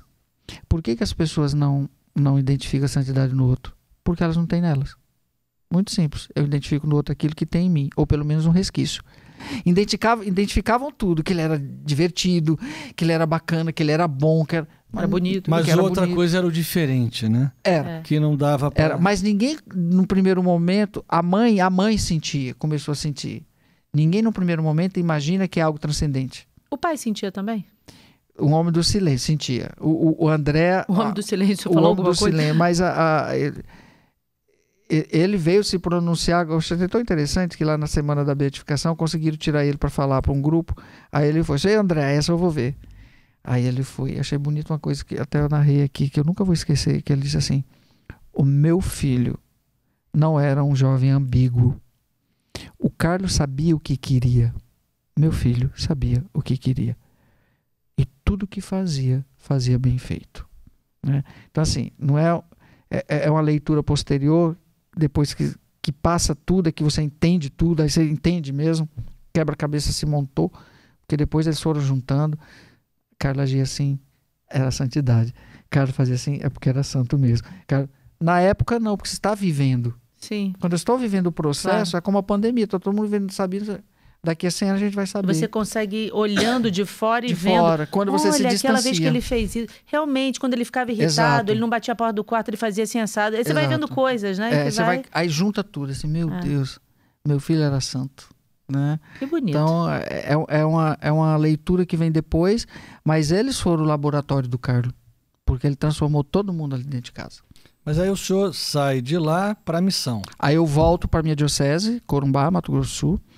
Aí eu lembro que foi fim de 2020, aí ia ter outro lockdown, fechar tudo. Assim, Dona Antônia, eu vou voltar. Aí ela, não, Padre Fábio, fique, mas vá. Fique, mas vai, ótimo. Os jovens esperam por você. Dona Antônia sempre com os profetismos. Não, Dona Antônia, eu já sei, minha filha, vai ser uma paróquia e muito trabalho. Aí quando eu cheguei, que eu caí, fiquei em casa, aí eu cheguei 15 dias depois que eu falei pro bispo, eu tô em casa. Eu quis ficar isolado mesmo. Aí eu fui entender o que eu vivi naquele todo ano. Aí o pessoal tinha entrado em contato comigo para eu escrever um livro. Eu disse, não, nunca pensei. Aí naqueles 15, 20 dias eu fiz esse livro, depois que eu voltei. O pessoal queria meio que saber como que era viver na casa de um santo. O pessoal fofoqueiro quer saber como que é viver na casa, é normal. É que para mim viver com eles era tão comum, mas muitas pessoas não têm acesso. Parece que é algo, né? Aí eu cheguei, fiquei em casa. Naqueles 20 dias que eu fiquei em casa, eu produzi esse livro. E depois aí... Foi rápido, 20 dias? 20 dias. Foi rápido. Tava tudo fresquinho, assim. Aí até hoje eu tô colhendo ainda muita coisa. Aí quando eu cheguei fui lá para um bispo, ele, opa, voltou, não sei o quê, como e aí, vai ficar aqui? Aí me deu a maior paróquia da diocese, Nossa Senhora dos Remédios. Aí tô lá, vai fazer esse ano é o 4º ano que eu voltei dezembro de 2020. O ano da beatificação foi? 2020. Foi 2020. Foi 10 de outubro, estava lá junto. Estávamos todos Foi em juntos. Assis. Foi em Assis, na Basílica de São Francisco. E aonde ele está é onde? É o Santuário della Spoliazione, que chama do despojamento. É o local onde São Francisco se despiu. Ah, sim. E jogou do lado da casa do bispo. Sim, eu me lembro. Então tá lá, tá a lá. cripta. Tá lá. Aí recebi a paróquia, quando de repente eu começo a receber convites. A primeira foi lá em Campo Grande mesmo, para falar para os jovens, para testemunhar para os jovens. Daí não parou mais. Não parou mais. É porque o senhor é o maior especialista em Carlos. Nossa, viveu tão ali Foi, com a família. Acho que o pessoal ficou assim, nossa, o padre que viveu com a família do Carlos, o padre do Carlos que me chamou. O padre do Eu Carlos. assim, meu Deus do céu, que coisa. Dona Antônia, a senhora não sabe o que está acontecendo. Era tudo que eu queria. Que bonito. Foi, a Dona Antônia que me colocou nessa armadilha aí. Não, foi o Carlos. Foi o Carlos. Foi Carlos. Mas eu costumo dizer que a Dona Antônia hoje é a portadora da mensagem do filho. Ele age nela, é impressionante. Dona Antônia é de uma generosidade, de uma bondade, de um desprendimento, ela não cabe dentro dela. É um ser humano assim único que eu nunca vi. E hoje ela vive Vive por filho. Okay. Foi tão engraçado que terminou na véspera da beatificação, a gente estava almoçando, né? Daí o André contava umas piadinhas de vez em quando, o marido dela. Aí ele, Padre Fábio, já pensou se o cardeal na hora de beatificar Carlos fala assim: vamos inscrever no livro dos santos Antônia Salzano, porque eu tô achando que é ela que vai ser beatificado. Gozando com ela, né? Ele é calado, mas ele calado. Faz piada. Aí depois, quando terminou a beatificação, aí a gente tava almoçando. Aí ele... E aí, Antônia, tá feliz? Teu filho é beato. Assim, sabe? Porque ela vibra, ele tem que segurar ela, sabe? Ele é a razão. Dona Antônia é a emoção. Mas e racional. Os irmãos? Uma gracinha, os dois, Francesca e Michele. Eu lembro todo dia eu rezava... Porque elas não conheceram ele, né? Não. Todo dia eu rezava a missa. E quem fazia a primeira parte da homilia era o Michele, né? Aí eu fiz a investidura dele de coroinha, dela de leitora. E a primeira parte da homilia, pelo menos nos 3 primeiros meses que eu não estava dominando bem o italiano, depois deslanchou, mas ele sempre fazia a primeira parte, era o santo do dia. Se o Carlos fez a primeira comunhão com 7, eles fizeram com 5 anos. Sério? Se você sentar com o Michele, ele fala a vida de todos os santos, do santo que você quiser, ele é especialista na vida dos santos. Eles leem um livro por semana. Ih, gente, já vem mais santo por aí. O Michele já vem mais 2 santos por aí. Fazem novena de tudo, eles quem reza o texto todo dia, é impressionante os dois. Do jeito que fala, parece que a família antes do Carlos era uma família super que ia pra igreja, que fazia. Não, tudo começou com ele. Com ele. É do Carlos pra frente. Caramba. É. Por isso que o Carlos fez milagre em casa. É o santo que fez milagre em casa. É engraçado isso que o senhor fala, né? E muitas vezes os santos não conseguem fazer milagre. O Carlos fez. Porque diz que santo de casa não faz milagre. Inclusive tem essa frase. Pois eu acho que o propósito dele primeiro foi a família. Porque eles são muito família, né? Muito. Engraçado isso que aqui a Capela das Aparições tem o Rio de Janeiro tem uma grande ligação com Fátima. A primeira imagem a culto público fora de Portugal foi colocada no Rio de Janeiro, em 1929. Depois, nessa missa, o padre que faz a homilia nessa missa em 1929 é da paróquia de Copacabana. Na paróquia de Copacabana, em 1987, nasce a Tarde com Maria, que depois vem a construir a primeira réplica da Capela das Aparições no mundo. Mas o interessante é que a gente vai vendo a mão de Deus juntando esses quebra-cabeças para cá e para lá, de um lado e de outro, e o Papa Francisco, ele excetua a Capela das Aparições no Brasil para celebrar a missa pelos então beatos Francisco e Jacinta. Mas vê que o Carlos já está espalhado. Tem né? até uma igreja, uma capela, né? Paróquia. Uma paróquia. Pois é, mas não enquanto é a paróquia beato, lá da Ítalo Brasileira. Ítalo Brasileira, é. Que o que é Frei... lá do... Não, é a paróquia dentro da universidade, do Frei Diego. Eu tive lá. Eu tive nessa paróquia. Sim, sim. É dentro da universidade. Sim. Então, eu acho muito interessante isso, porque o Francisco e a Jacinta, a gente teve que pedir a Roma para poder celebrar a missa deles aqui. E aí Roma excetuou só a Capela das Aparições com os livros ainda, os textos de português de Portugal. Né? Agora a canonização não, aí já é no mundo todo. Já é universal. Já é universal. Mas que coisa é isso dele, inclusive ter paróquias já também, né? Tem, no Paraná tem ele é co-padroeiro de uma outra paróquia, vai ter uma agora na Itália. Então foi uma coisa que fugiu do controle. Fugiu. Né? É como o Padre Cícero, vai dizer que ele não é santo. Chega no Juazeiro e fala que ele não é. Mas não inclusive adianta. Agora ele foi readmitido. Foi Bento todo. XVI tirou excomunhão, graças a Bento. E agora se autorizou o processo de abertura, esse bispo, né? Então, mas assim, quando o Papa tira a excomunhão, muda o cara de lugar? Muda. Muda? Você morrer na excomunhão, meu filho. Misericórdia, você não pode nada. O que é ser excomungado? Tá fora da ok, já entendi, isso eu sei. Mas objetivamente falando... Não existe santo excomungado. Eu sei, mas objetivamente falando, se o Padre Cícero morre em excomunhão, digamos, então, para objetivamente falando, ele sairia de um inferno para o céu? Olha que pergunta interessante, né? Como nós não estamos lá para saber. Veja bem, a excomunhão do Padre Cícero, ela não significou um inferno. É diferente, né? Lógico, objetivamente falando, eu vou dar um outro exemplo para a gente chegar nele. O suicida, a pessoa que se mata. Sim. Vamos lá, existe a lei objetiva. Sim. Certo? Não matar, dentro do mandamento não matar. Você não pode matar nem se matar. Atentou contra a vida significa, objetivamente falando, que você se condenou. Ok. Você foi para o inferno. Objetivamente falando. Essa é a lei objetiva. Na última fração de segundos antes daquele suicídio, entre a consciência de si mesmo, pode ter acontecido um arrependimento ou uma lembrança de Deus? Pode. Aí nós temos, é aí onde entra... Objetivamente falando, entra a justiça. Na justiça é o quê? É a lei objetiva. Deus é justo. Se a lei diz, está dito. Mas existe uma coisa chamada misericórdia, que vai além da justiça. Ela nós não temos acesso. Por quê? Porque é subjetiva.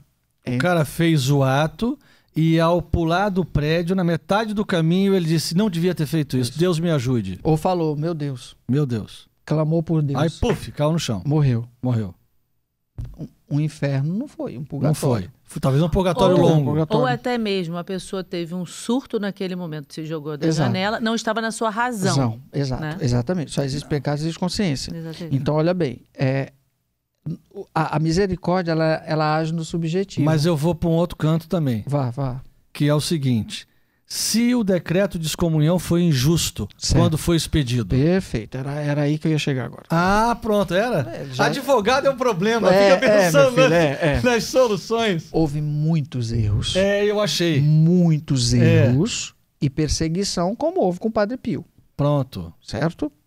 Que só a igreja poderia reparar, mas isso não significava uma condenação da alma. Sim. Certo? Não significava uma condenação Porque houve um vício no início. Exato. E não vou citar aqui, mas até o nosso cardeal do Rio de Janeiro foi lá pedir perdão por um bispo que o perseguiu.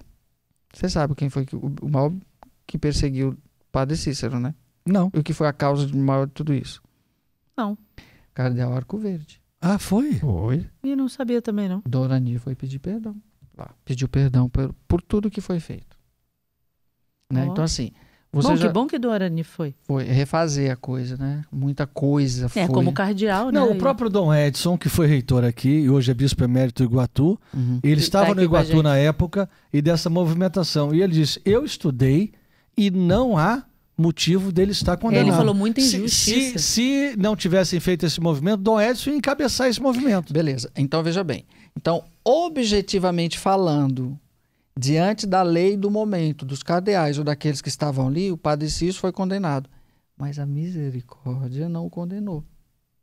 O erro foi a partir de uma lei vigente, ou de um capricho, ou de uma vaidade, ou da própria perseguição, como o padre Pio sofreu, como Dom Bosco sofreu por Dom Gastaldi, que era amigo dele da diocese de Turim, ele não, vou ajudar você, vou fazer você ficar bispo, porque você vai me ajudar. E foi quem mais o perseguiu e também o suspendeu de ordem. Para você ver. Mais uma razão... Aí não dá para ligar na terra e ligar no céu, né? Não.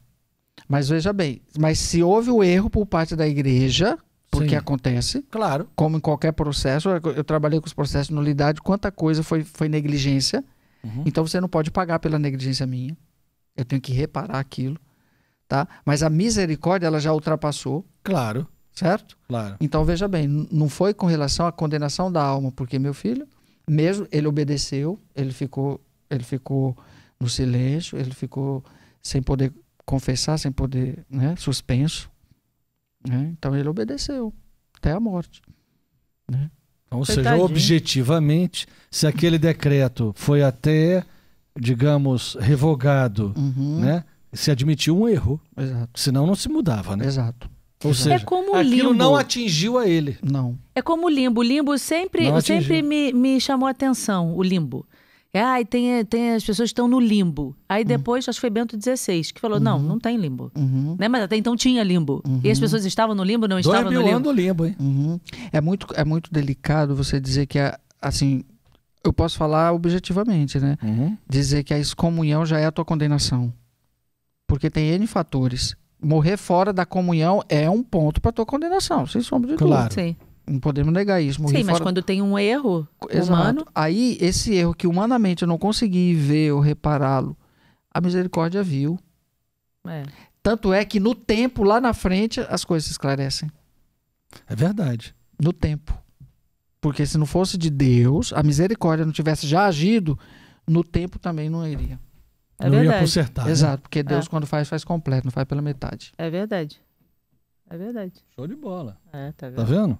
Ou seja, sempre a misericórdia pode dar um não jeito. existe milagre pela metade. O milagre aconteceu só num lado do câncer. Não, ou é todo ou não é. E é duradouro. Exato. Mas e aí, vamos continuar falando dessa história aí. O senhor chegou e tal e ganhou a paróquia. O senhor é de direito canônico também, não? Não, eu fiquei 7 anos como juiz auditor dos processos de nulidade matrimonial ligado ao Tribunal de Campo Grande, pela minha diocese. Muita nulidade lá? A todas que eu fiz, todas sim. Todas significa 100% 100%. 100% de pedido, 100% de nulidade? Sim. Nossa. Muito bem feito. Eu nunca começaria sem saber da certeza, nem entraria com o processo. Né? Primeiro, e os indícios antes, né? Todos. Primeiro tinha os advogados do tribunal, primeiro fazia todo o estudo do caso e mandava para eles.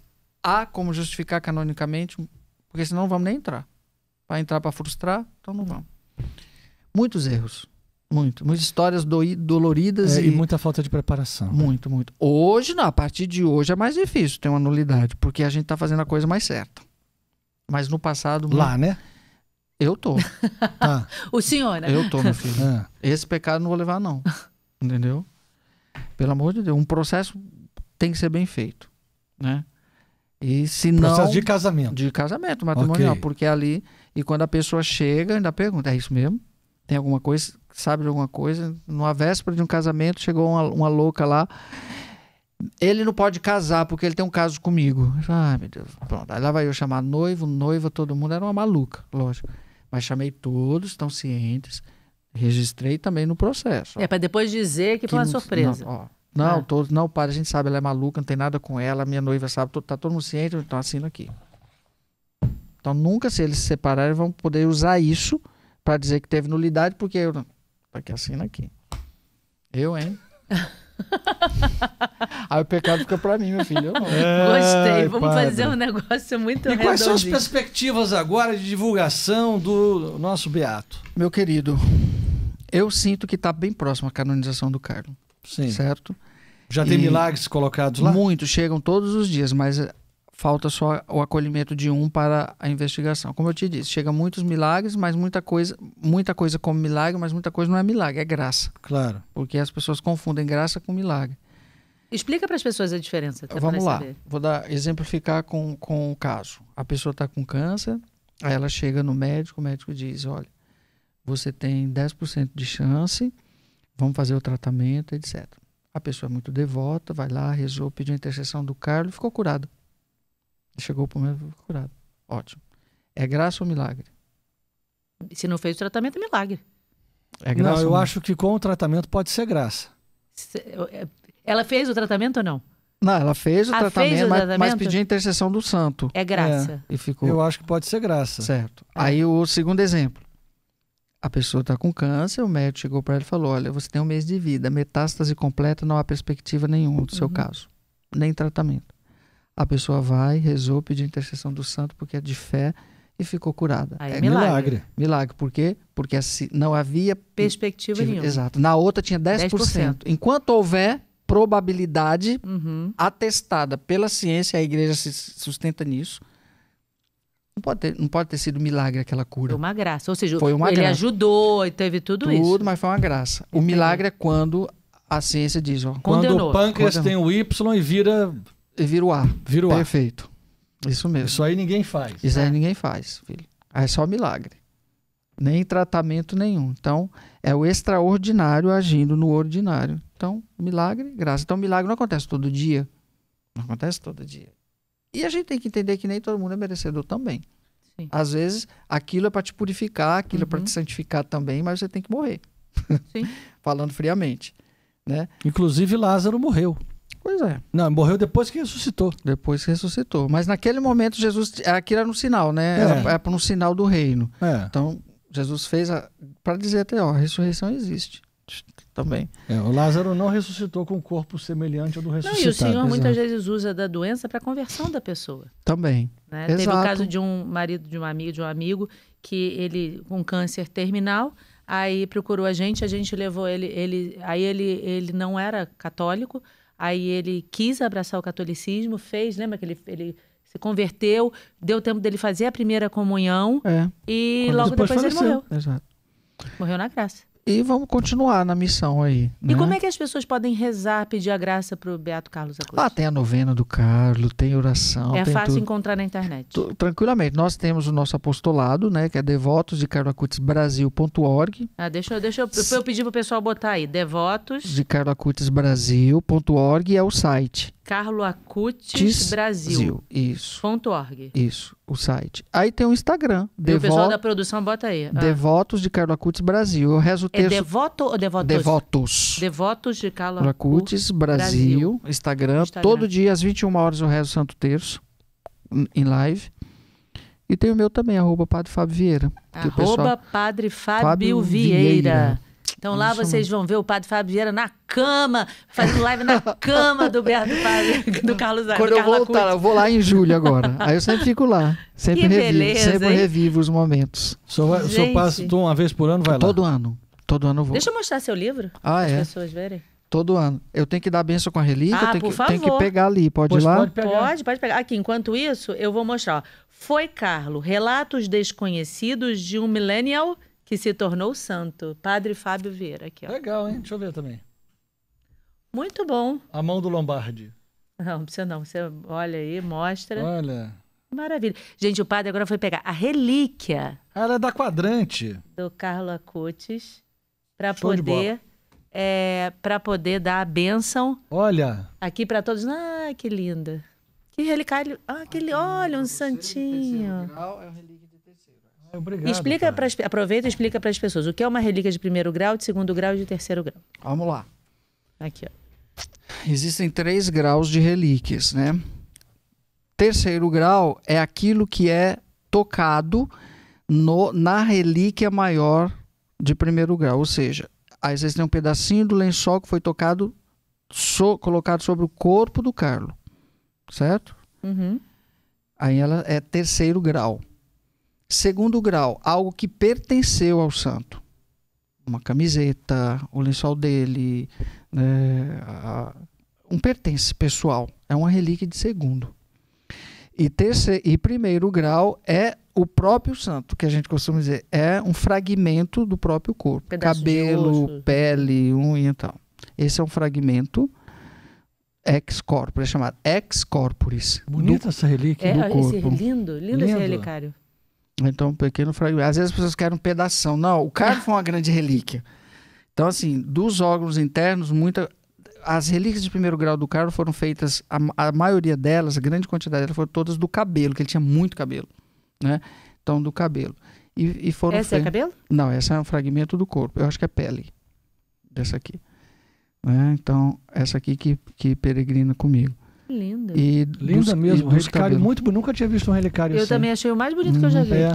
Muito bonito mesmo. Uma rosa. Linda. Uma rosa. Nós temos uma relíquia aqui do caixão da Jacinta, do caixão do Francisco, mas temos também um fragmento da azinheira, que foi recolhida pela Jacinta e que o pai dela guardou e depois entregou ao Padre Condor. Que Nossa Senhora colocou os pés.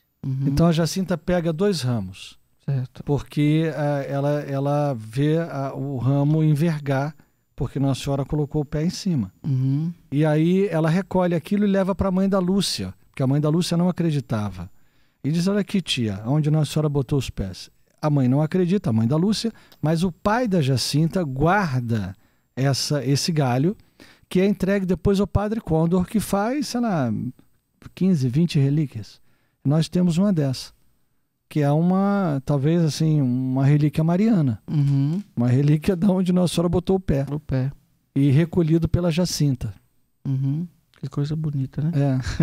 É mesmo. Pois olha, o Carlo veio fazer parte veio somar com os pastorinhos, porque eram os amigos prediletos dele. Que bom.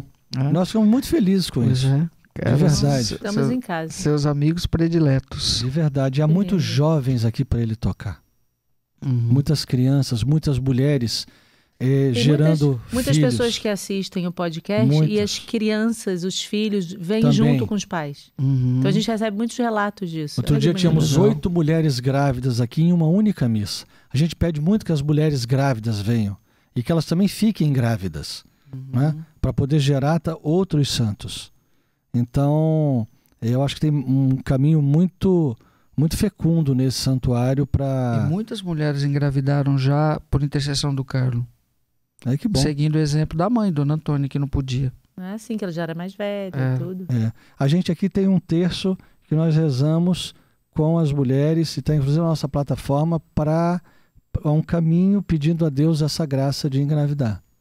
Então, acho que vai ser muito bom aí ter essa bênção. Quer dizer, diz a plataforma para as pessoas se inscreverem. A nossa plataforma é o 365 Dias para Deus. 365 numeral. 365 diasparadeus.com.br. Lá a gente tem alguns cursos de formação e tem esse terço lá e a gente faz as lives ali dentro também. Além do YouTube, do Instagram, mas ali é uma comunidade da Tarde com Maria. Né? Diferentemente da Ânima, que é uma outra vertente, mas a Tarde com Maria, que é a geradora de todo esse santuário. O santuário não existiria se não fosse a Tarde com Maria. Claro que o santuário não existiria se não fosse Deus e Nossa Senhora, mas veio... Os meios foram esses. A Associação Tarde com Maria. Eu quero pedir a intercessão do Beato Carlos Acutis, com a relíquia aqui, na bênção que vai ser dada, por toda a Ânima, por todo o trabalho de evangelização que é feito aqui, por tudo que precisa. Já que ele estava com o computador, né? Exatamente. Então, que está aí para vir como todo o trabalho digital que nós fazemos. Exatamente. Todo o trabalho digital. Ele que gostava da internet, entendia a necessidade. Chegam milhões e milhões de pessoas. Para que esse episódio de hoje, dessa conversa aqui com o senhor e de tantos outros, porque as nossas conversas no podcast são assim, são sempre de cunho edificante, trazer algo que vá fazer bem para as pessoas, que possa chegar para muitos e muitos, tocar muitos corações. E o Beato, e num futuro breve, Santo Carlo, ele pode ser já o padroeiro da internet, mas nós já colocamos ele como padroeiro da Ânima. Exatamente. Já que nós somos fundadores da Ânima também. E ele é amigo dos pastorinhos. Para que isso vá isso vá muito longe. É isso. Leve Exatamente. aonde Ele quiser na face da Amém. terra Amém. a mensagem do Senhor. Amém. Assim Tudo como a bem. mensagem de Fátima, porque a gente tem a missão de difundir a mensagem de Fátima. Nós E ele, somos, como um devoto de Fátima, antes de tudo, servitas. Kenny e eu.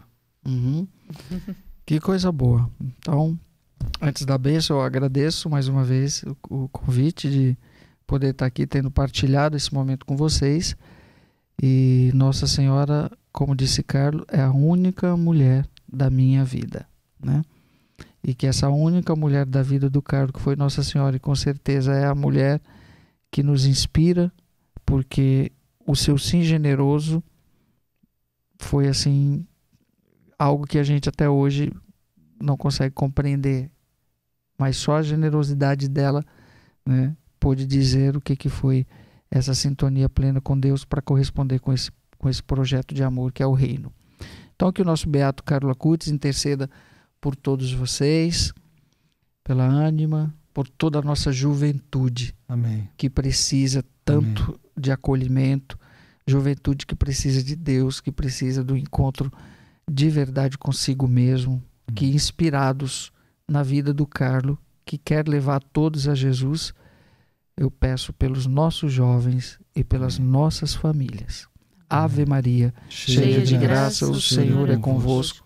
Bendita sois vós entre as mulheres, bendito é o fruto do vosso ventre, Jesus. Santa Maria, Mãe de Deus, rogai por nós, pecadores, agora e na hora de nossa morte. Amém. E o Senhor esteja convosco. Está no meio de está nós. no meio de nós. Por intercessão do beato Carlo Acutis, abençoe-vos o Deus Todo-Poderoso, Pai, Filho e Espírito Santo. Amém. Amém. Desça sobre vós e permaneça para sempre. Amém. Que lindo. Que bom. Que Amém. bom. Muito obrigado, Amei padre. muito. nada. Amei de coração. verdade. De verdade. O senhor vem É. muito bem A acompanhado. partir de hoje, o Carlo vai ajudar É toda a isso. missão da A Ânima. partir de hoje ele foi Pode ter nomeado por certeza. nós como o Toda a missão da patrono Ânima. intercessor da Ânima. Pode chamar. Para levar aos 4 cantos da terra o que a gente faz aqui e multiplicar muito. Coisa boa, isso mesmo. Muito Muito bem. bom. Precisa. Que Obrigado. alegria. Quem sabe um dia a mãe dele vem aqui também, né? Até a É. próxima. Não, em breve, Dona Antônia vem. Acredito que depois da canonização ela venha ao Brasil. Então. É que agora, no momento, enquanto está em processo, é até bom ela ficar um pouco fora ainda. Sim. Mas ela vem sim. Quem sabe outro milagre não vai vir do Brasil, né? Já que os Pois brasileiros são tão, ó. São, minha filha, são. Né? O Brasil abriu a porta do É céu isso. pro Carlos, da canonização do Carlos. Que maravilha. Muito bem. Então tá bom. E aí? Então agradecemos ao padre e eu até perdi o rebolado, É. gente. Eu até fiquei meio assim pra falar olha pra só, vocês. curte aí, bota pra todo gente, mundo, olha dá o só, like. se inscrevam no canal, compartilhem essa conversa. Olha que riqueza de conversa que o Padre Fábio nos trouxe, com tanto ensinamento da vida do Carlos, de tanta coisa linda. Então, compartilhe com as pessoas, deixe seus comentários, deixe o like. Agradecer ao pessoal do Spotify, o pessoal da Deezer. Esqueci o que mais? Pessoal que também visita a Ânima, Isso. loja oficial. Isso, gente. Muito Muito obrigada. bem. Muito Lembrando que às obrigado. quartas-feiras nós temos meio-dia e 30 oração ao vivo do ofício da Imaculada Conceição. Tem a plataforma 365diaspradeus.com.br para você se inscrever e ter tantas coisas boas, enfim. Amém. É muita coisa boa pro coração. Muito obrigado. Obrigado, padre. De nada, Obrigada, até a Padre. Muito próxima. obrigada. Obrigado Tchau, a tutti gente. quanti. Tchau. Valeu.